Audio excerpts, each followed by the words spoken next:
Oseo. Oseo. That's a Cherokee greeting.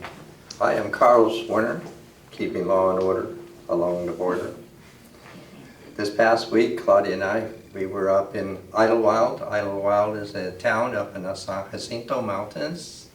It's an idyllic place named after poetry. There's a college campus up there dedicated to art and poetry. And it was concurring with the annual poetry conference there. We didn't exactly attend it this year.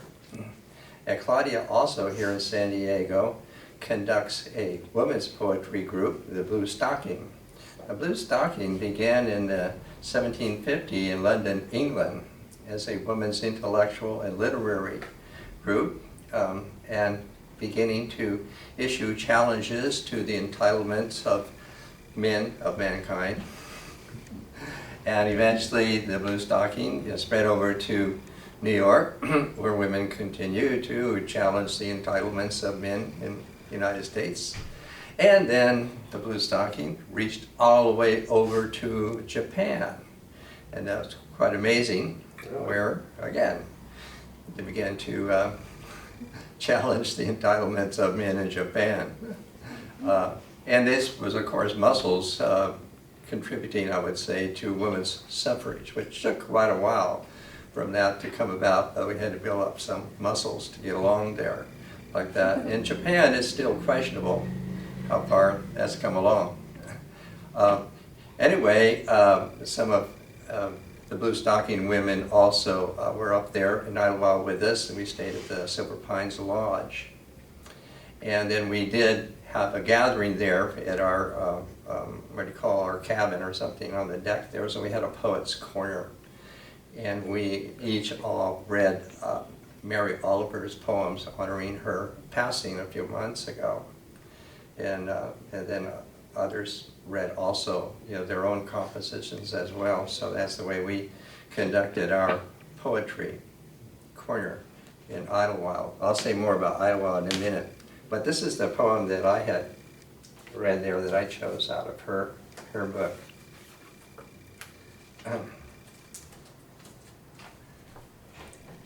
Coyote in the dark. Coyotes remembered. The darkest thing met me in the dark. It was only a face and a brace of teeth that held no words, though I felt a salty breath sighing in my direction. Once, in an autumn that is long gone, I was down on my knees in a cranberry bog and heard, in that lonely place, two voices coming down the hill. And I was thrilled to be granted this secret, that the coyotes, walking together, can talk together. For I thought, what else could it be? And even though what emerged were two young women, two-legged for sure, and not at all aware of me, they are nimble, young women, tongues telling and answering, and though I knew I had believed something probably not true, yet it was wonderful to have believed it. And as it stayed with me as a presence that is once given is forever given. Easy and happy they sounded, these two maidens of the wilderness, from which we have, who knows to what furious, pitiful extent, banished ourselves into the moon eye of Coyote.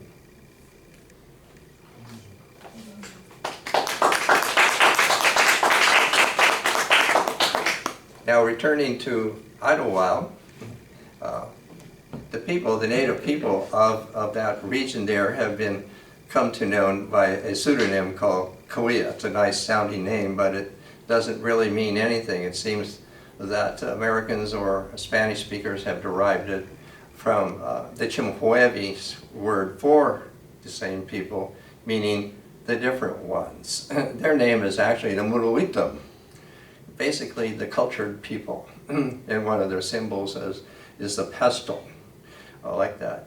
And up here, Idlewild, is a medicine place, and it has, women's initiated, for women, girls to be initiated in womanhood, paintings on rocks in special places, as well as morteros. And so we are quite aware of the sacredness of this place there. And so especially we go there for good medicine there. The name for that, Coyote, is the native name for this place, Idlewild. And that there's a rock there that is overlooking this town, Idlewild, and this is my painting of that rock. And it's known by the name of Duckwitz. Duckwitz in the native language actually means ball lightning. But also at the same time, the progenitor of these people, Dakkush, is known as a meteor who founded the lineage of these people. So it perhaps that both of these go together. The people being called Kauai extend quite away from 29 Palms all the way down across the border. All the area that they inhabited are actually the native palm, not the other kind of palm, but the native palm is the place where they inhabit. And their ancestors certainly have come from North Africa, around a huge lake that was once there called Triton, and in that lake is where Athena came from. Actually, she was known by the name of Lamia, and her symbol is a double mollusk, that opens like that. And it turns out where the Salton Sea is now, once known as Lake Kauai in ancient time, is a home at one time of these mollusks known nowhere else in the world at that time. So I suspect that is why that they were once living around that area. So that's a little bit of that. And so I have a piece, from the Murawitam. Duckwitz. Oh, Duckwitz Mountain. Oh, Duckwitz of great flashes. Oh, Duckwitz, render of heaven. Oh, Duckwitz, the rolling stone. Oh, Duckwitz of the whirlwind. Oh, Duckwitz of the rainbow. Oh, Duckwitz of the atmosphere. Oh, Duckwitz of the rain. Oh, Duckwitz of the heavenly cloud. Oh, Duckwitz standing up to the pointed clouds. Oh, Duckwitz standing before heaven's clouds. Oh, Duckwitz in the cloud above. Oh, Duckwitz in the low floating cloud.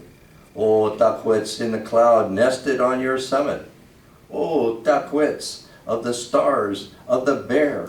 Oh, Duckwitz of dawn's light. Oh, Duckwitz of the red rainbow. Oh, Duckwitz of the great winds. Oh, Duckwitz of the little winds. Oh, Duckwitz of the sunset's light. Oh, Duckwitz of the peaceful breeze. Oh, Duckwitz of the great thrust. Thank you.